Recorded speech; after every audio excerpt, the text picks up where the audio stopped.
Hola, bienvenidos a una nueva emisión informativa de El Mundo, ahora por France 24. Yo soy Andrés Mesa Muñoz y a continuación los titulares. El presidente francés Emmanuel Macron recibió a su par ucraniano en el Elíseo. El encuentro se dio un día después de los primeros acuerdos entre Rusia y Ucrania con la mediación de Estados Unidos en Arabia Saudita. La revista estadounidense The Atlantic reveló las conversaciones completas de un grupo de chat de altos funcionarios estadounidenses al que fue agregado por error su editor en jefe y en el que se discutían los planes de guerra de Washington para atacar Yemen. Jair Bolsonaro irá a juicio. La Corte Suprema de Brasil decidió que el expresidente debe ser juzgado por presuntamente conspirar para mantenerse en el poder tras perder las elecciones de 2022 y esto podría llevarlo a pasar décadas en prisión.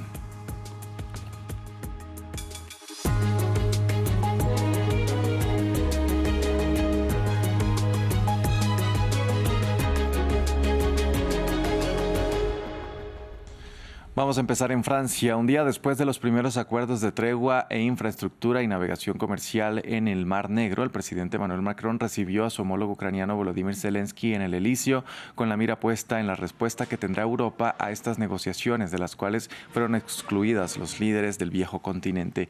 En el lugar donde acaba de ocurrir estas declaraciones de ambos mandatarios se encuentra nuestra periodista Erika Olavarría. Erika, muy buenas tardes. Bueno, cuéntenos cuáles fueron estas primeras conclusiones. ¿Qué podemos destacar de esta conferencia de prensa? Hola Andrés, me encuentro aquí en el Palacio del Elíseo. Justamente recordemos que esta reunión es para preparar una nueva cumbre de Europa y sus aliados de la OTAN, pero también Canadá, por ejemplo, y el Reino Unido que está en la OTAN, así como Turquía, mañana para seguir analizando cómo este bloque tan grande puede apoyar a Ucrania frente a un eventual alto al fuego y acuerdo de paz, esas garantías de seguridad. Recordemos que se ha hablado siempre del despliegue de hombres de Europa en territorio ucraniano para evitar una nueva invasión rusa o disuadir a Rusia. Esta conferencia de prensa justamente entonces es para un poco hablar lo que va a ocurrir mañana y reaccionar también a ese nuevo acuerdo de cese al fuego que anunció Washington por parte de Rusia tras las conversaciones en Arabia Saudita. Emmanuel Macron volvió a reiterar a Volodymyr Zelensky el apoyo de Francia, dijo está y seguiremos estando junto a Ucrania. Dijo, los aires han cambiado, ahora Francia y Europa saben que Rusia es también una amenaza para el viejo continente, dijo, y destacó Macron la voluntad de Zelensky de un acuerdo sin compromisos, sin condiciones de cese al fuego total que él adquirió en Arabia Saudita el 11 de marzo e hizo un poco el contraste con este acuerdo de ayer entre Estados Unidos y Rusia y esas condiciones que Rusia ha puesto en el último momento.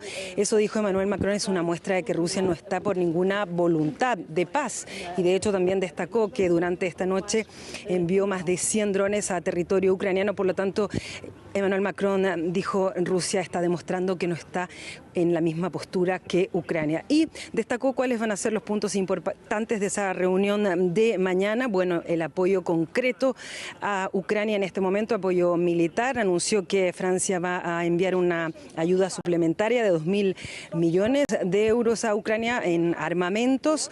También la idea de mañana y las conversaciones van a girar en torno al cese al fuego durable y cómo va a ser observado y cómo va a ser comprobado en el terreno.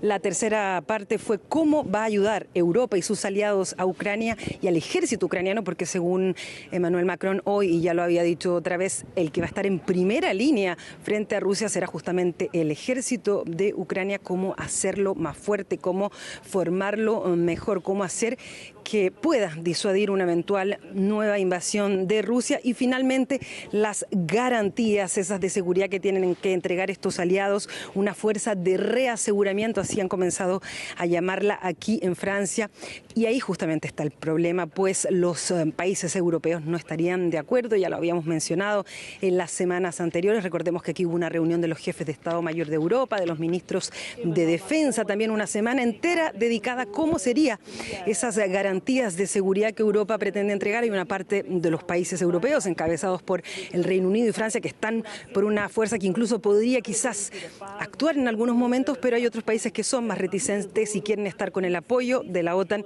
y todavía de los Estados Unidos. Bien, Erika, muchas gracias por este reporte desde allí, desde el Palacio del Elíseo. Y como usted bien lo decía, Moscú y Kiev se acusaban de nuevos ataques aéreos. El Kremlin afirmó que las fuerzas ucranianas atacaron infraestructura energética en Briansk, en Kursk y en la ocupada península de Crimea. Señalamientos negados por Kiev, que asegura haber interceptado decenas de drones rusos.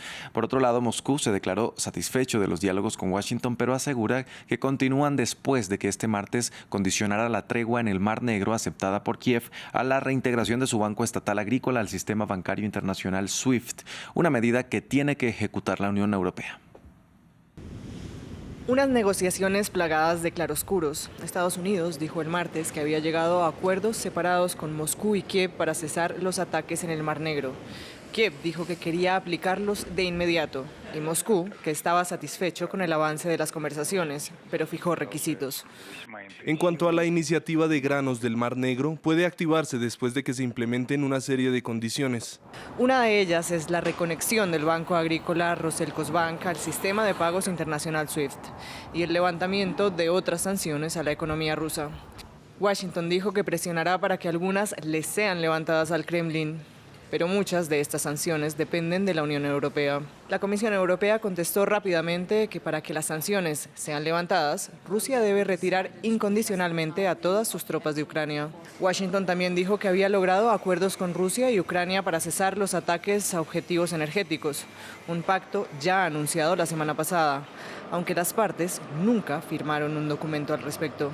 En las últimas horas, ambos bandos se han acusado de ataques a estas instalaciones. Permítanme señalar que desde el 18 de marzo, al menos 8 instalaciones energéticas fueron atacadas por la Federación Rusa. El presidente ucraniano también pidió a Estados Unidos sanciones contra Rusia tras un nuevo ataque con más de 100 drones en varias regiones del país y lo acusó de no querer realmente una tregua. Por su parte, Rusia acusó a Ucrania de haber atacado instalaciones energéticas en las regiones rusas de Kursk y Briansk y en la anexionada península de Crimea, algo que el gobierno de Kiev negó. En medio de las acusaciones cruzadas, no está claro cuándo ni cómo entrarían en vigor los acuerdos mediados por Estados Unidos. Vamos a Turquía. A pesar de las detenciones masivas, continúan las protestas antigubernamentales una semana después de la detención del alcalde de Estambul, Ekrem İmamoğlu, quien además es el principal rival de Recep Tayyip Erdoğan. De hecho, este miércoles la oposición eligió a un alcalde interino en reemplazo de İmamoğlu. Anteriormente, nuestro corresponsal en Turquía, Adrián Rocha, nos describía quién es este nuevo líder. Buenos días. Pues este nuevo alcalde interino elegido después de la puesta en la cárcel del anterior, Ekrem İmamoğlu, es Nuri Aslan, uno de los grandes allegados, aunque no muy conocido para el público, del ex ya alcalde de Estambul. Uno de los más allegados, sin embargo, no de los más próximos, porque esos, recordemos, fueron detenidos con el mismo İmamoğlu el miércoles de la semana pasada durante la operación de madrugada realizada por el gobierno y por la policía turca, a la que se acusó, a través de la cual se acusó a İmamoğlu tanto de tener vínculos con un supuesto grupo terrorista como también ser el líder y liderar y organizar una mafia criminal también con sus propios allegados. Lo más importante de la decisión de este mismo miércoles, muy apresurada precisamente por la oposición turca, es sobre todo el conseguir evitar que el gobierno de Turquía consiguiese interponer su propio interventor en el Ayuntamiento de Estambul. Recordemos que esta es una de las grandes plataformas de la oposición actualmente para poder hacerle frente al gobierno del presidente turco Recep Tayyip Erdoğan. En noticias de la Franja de Gaza, hoy cientos de palestinos volvieron a protestar contra Hamas exigiendo su salida del enclave. Es la protesta más grande hecha por ciudadanos gazatíes desde que iniciaron los ataques del 7 de octubre. Estos residentes de la Franja de Gaza exigen el fin de la guerra después de que hace una semana Israel reanudara sus ataques por aire y tierra luego de 2 meses de alto el fuego. La revista estadounidense The Atlantic reveló hoy las conversaciones completas de un grupo de chat de altos funcionarios estadounidenses al que fue agregado por error su editor en jefe y en el que se discutían los planes de guerra de Washington para atacar Yemen. La administración Trump ha minimizado la situación y hoy los jefes de las agencias de inteligencia continúan siendo interpelados en el Congreso. La seguridad de la primera potencia expuesta. Este miércoles The Atlantic publicó las conversaciones sobre los planes de inteligencia estadounidenses para atacar Yemen. Mensajes que incluyen ataques con drones, aeronaves, armamento y objetivos. Esto luego de que el editor jefe de la revista, Jeffrey Goldberg, fuera incluido inesperadamente en el chat de la aplicación Signal, lo que ha hecho que los funcionarios de más alto rango de la administración de Donald Trump rindan cuentas de lo ocurrido. Mientras, Trump ha asegurado que el asesor de seguridad nacional, Mike Waltz, no debería disculparse por el incidente y, por el contrario, ha arremetido en contra del medio que dejó expuesto a su gobierno. The Atlantic es una revista fallida que le va fatal. A nadie le importa un comino. Le da un pequeño empujón. Y te diré una cosa, se han inventado más historias y son una revista en decadencia. El público lo entiende. Sin embargo, sin ser una disculpa, Waltz decidió asumir la responsabilidad. Mira, asumo toda la responsabilidad. Yo formé el grupo. Mi trabajo es asegurarme de que todo esté coordinado. Es vergonzoso. Sí, vamos a llegar al fondo del asunto. Acabo de hablar con Elon de camino. Tenemos a los mejores técnicos investigando cómo sucedió esto. Todo esto ocurre luego de que Estados Unidos, el 15 de marzo, lanzara una campaña de ataques militares a gran escala contra los hutíes en Yemen por la ofensiva del grupo contra el transporte marítimo de Israel y sus aliados en el Mar Rojo, en represalia a los bombardeos en Gaza. Pasamos a Brasil. La Corte Suprema decidió por unanimidad que el expresidente Jair Bolsonaro debe ir a juicio. El exmandatario enfrenta cargos en una trama golpista en la que se le señala de presuntamente querer permanecer en el poder tras perder las elecciones de 2022. El juicio deberá celebrarse antes de fin de año en un esfuerzo por evitar que empañe los comicios de 2026. Desde Río de Janeiro, nuestra corresponsal Valeria Sacone con los detalles. Ha sido una sesión en el Supremo que sigue todavía en curso con un largo discurso del relator del caso, el juez Alexandre de Moraes, que en el momento más impactante de su relación ha mostrado vídeos de los ataques del 8 de enero de 2023 contra la Plaza de los Tres Poderes de Brasilia y ha dicho, contestando la versión de los abogados defensores de los 8 acusados, ahora imputados, que es imposible y absurdo decir que no hubo violencia. Él ha acatado prácticamente en la íntegra la acusación de la Fiscalía General del Estado, ha analizado varios puntos y ha sido muy claro a la hora de decir que Jair Bolsonaro, el expresidente, sabía, por ejemplo, del plan para matar al recién elegido presidente Lula, a su número 2, Geraldo Alckmin, e incluso al propio juez Moraes, y también destacó que es imposible, que no es normal, dijo literalmente, que un presidente analice con colaboradores un borrador de un decreto para dar un golpe. Analizó varias de las acusaciones y varios de los detalles, también intentando, digamos, contradecir la narrativa usada por el propio Bolsonaro en la reciente manifestación aquí en Río de Janeiro y en las redes sociales, así como por sus aliados y seguidores, de que los atentados del 8 de enero eran simplemente una cuestión como un paseo con una Biblia, como se ha dicho en las redes sociales. El vicepresidente de Estados Unidos, J.D. Vance, se sumará a la delegación que visitará Groenlandia esta semana y que estaba encabezada por su esposa. Sin embargo, dicha visita solo se limitará a la base estadounidense y no a una carrera de trineos como estaba previsto. Una decisión celebrada por Dinamarca en medio de las tensiones generadas por el interés de Donald Trump en tomar control de la isla. Creo que todo el proceso ha sido bastante caótico.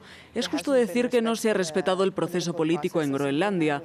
Tenemos negociadores sobre el próximo gobierno de Groenlandia y también tenemos elecciones municipales y por lo tanto creo que ha sido una falta de respeto. Y en muchos sentidos creo que no es el momento adecuado.